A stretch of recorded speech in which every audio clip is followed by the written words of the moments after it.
Hello, Michelle. How are you?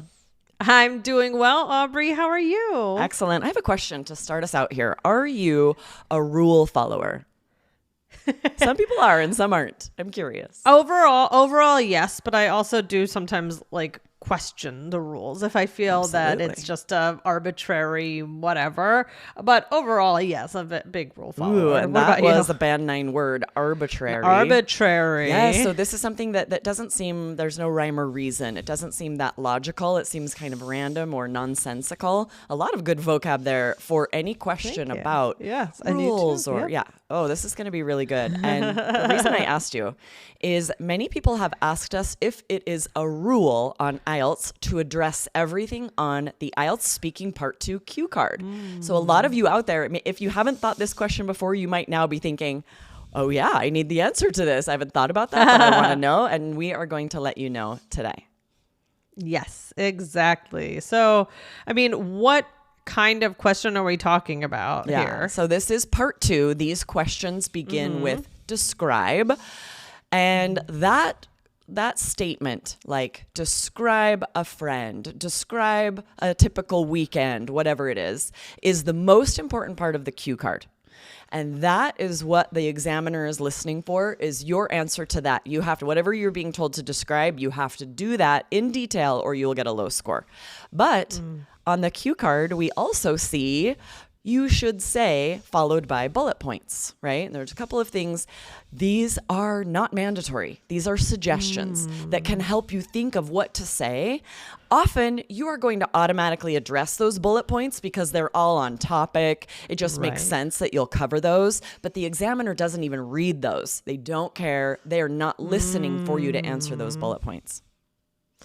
That's so interesting. So, but is it possible that they would so the cards though, they basically help you come up with some ideas. Exactly. It's not part of the scoring system for the examiner to listen for those to be addressed. They're not, it is exactly like you said, Michelle, to help you come up with ideas. In fact, it would be hard. We're going to show this, stay to the end of the podcast. And we're going to show this. I think we're going to have evidence that it's actually hard to fully answer one of these questions without discussing those bullet points at all. Like they're usually so related to what you would talk about that it would be difficult to avoid them. But you can read them or not. If it helps you to come up with ideas to read them, awesome. You don't have to read them. You could just describe what you're being asked to describe, and you're probably going to accidentally address all of them. Yeah, that's funny. I like that, to accidentally address all of them. So, and you have 1 minute to plan for those part 2 answers. So, should we be worried about the time while planning? That is a really good question, Michelle. No, the examiner will tell you when that time is up, and then you'll begin your answer. So take that full minute. Don't be looking at the clock or thinking about how much time has passed. You only want to spend all that time thinking of what you want to share, details, a story you could share, interesting vocabulary, linking phrases, idioms. Use that time. And then when it is up, the examiner will say, thank you. Please begin speaking now. And that is when you start your answer. Yeah. Okay. So very interesting. So should we give an example of a part 2 cue card? Yeah, let's do it. And remember, you want to be thinking of topic specific, less common vocabulary you can use. Think of a story you can tell. So we'll give an example here and we'll kind of talk about how you could address it. So what's a part 2 question, Michelle? Okay. So describe an environmental problem in your area. And then what would the rest of the cue card say? So it's going to say, you should say what the problem is, what causes it, how it affects people or the environment, and explain what could be done to solve it. So yeah, I mean, you absolutely could address all of those bullet points when answering the question, but it's actually not required, as Aubrey was saying. Yeah, which it's interesting. They're really not using the right verbiage here. It should say, you could say, and then the bullet points. When it says you should say, students definitely get the impression that they should cover all of this. And they might be trying to follow them. And instead of telling like a story, they might be trying to stick with the bullet points and not speaking as naturally. So this is sort of an IELTS trick. It's a trap, just like the instructions for this type of question, which says, speak for 1 to 2 minutes, which Yeah. is an IELTS trap. Speak for 2 minutes or your fluency and coherence score will be lower. So you need to know this inside information about IELTS so Yeah. that you know how to not fall for these traps.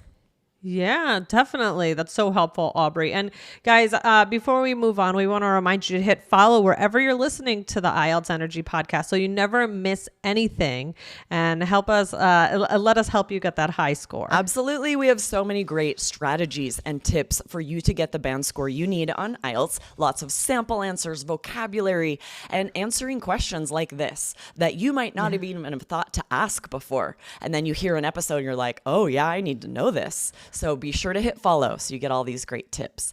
And then we also want to share here, like I mentioned, it would be extremely difficult to, for example, this question, to describe an environmental problem in detail without addressing these bullet points, right? If you don't explain what could be done, for example, your score won't go down because you missed that bullet point. The examiner didn't even read that bullet point. But is your answer really that full and detailed? And did you take the full 2 minutes if you don't cover that? It would probably be difficult. Right. Yeah, exactly. A lot of these things are just naturally going to come up. So, I mean, but if you don't explain like what could be done, your score will not automatically go down for that. Exactly. That's what I just said, right? So if you don't explain one bullet point like that one, for example, what could be done, your score will not automatically be affected. The examiner didn't even read that card. But you certainly can talk about it. You don't have to. But the question is, which strategy is going to help you speak more naturally? Reading these bullet points and trying to stick to them, or telling a story and sharing details about the place you live and an environmental problem you have noticed? The latter, right? This second version is going to be so much more native and natural. Yeah. Love it. All right, let's teach a few quick idioms, Michelle, that could be used in questions about the environment. We recently shared a lot of Band 9 vocabulary about the environment, so after you're done listening today, you could scroll back and catch those if you missed them. But we didn't share much idiomatic language. This is required in IELTS speaking questions, so you also need some idioms. So we're going to share 3. The first one is a drop in the ocean, which means something too small to make a real difference. What's a sentence that maybe could be used in a part 2 question using this idiom? Okay, so using a reusable bag once in a while is a drop in the ocean compared to the scale of plastic pollution. Ooh, perfect. So you can see how maybe you're talking about what people can do to make a difference. And maybe you're saying, I can only kind of make a difference on a small scale. But then maybe your point is all of us together doing that does make a difference. Or maybe your point is that we individuals can't do much. Big corporations, government needs to do more. Both are great. Doesn't matter what the examiner thinks. This is high scoring vocabulary. And the second one is pay the price, suffer the consequences of something. We use both of these, right? Pay the price or suffer the consequences. And we use these a lot when we talk about the environment, right? For example, we might say, if we continue cutting down forests, future generations will pay the price through climate change and biodiversity loss. Same sentence you could say instead, future generations will suffer the consequences. These are both really high scoring native natural phrases to talk about that. Yeah. Sure. And then this third one is also really helpful. It's to turn a blind eye to something. So this is to ignore a problem deliberately. You're just kind of like, oh, it doesn't exist. So for example, some companies turn a blind eye to illegal dumping in order to save money. Exactly. Okay, so this is amazing vocabulary. Try and use it if you can, but it's pretty flexible. It doesn't have to be about the environment.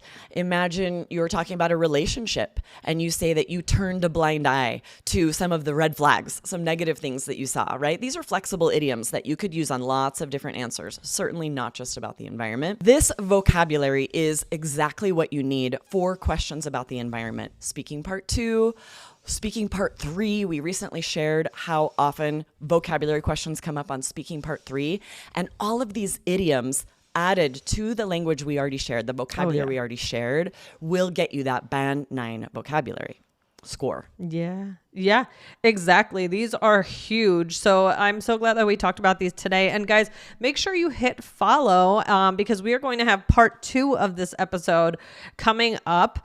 And we're going to be doing a sample answer. We have a lot of fun things coming up on this next episode that are really going to be helpful. So definitely hit follow and look out for part 2. Yes, Michelle is going to answer a part 2 question using this vocabulary. And we're also going to show what it would look like if she doesn't have the bullet points, and will she accidentally answer them? So stay tuned. That's going to be the very next episode. Be sure to hit follow if you have not. Yes. And we will see you in that episode. Thanks for joining me today, Michelle.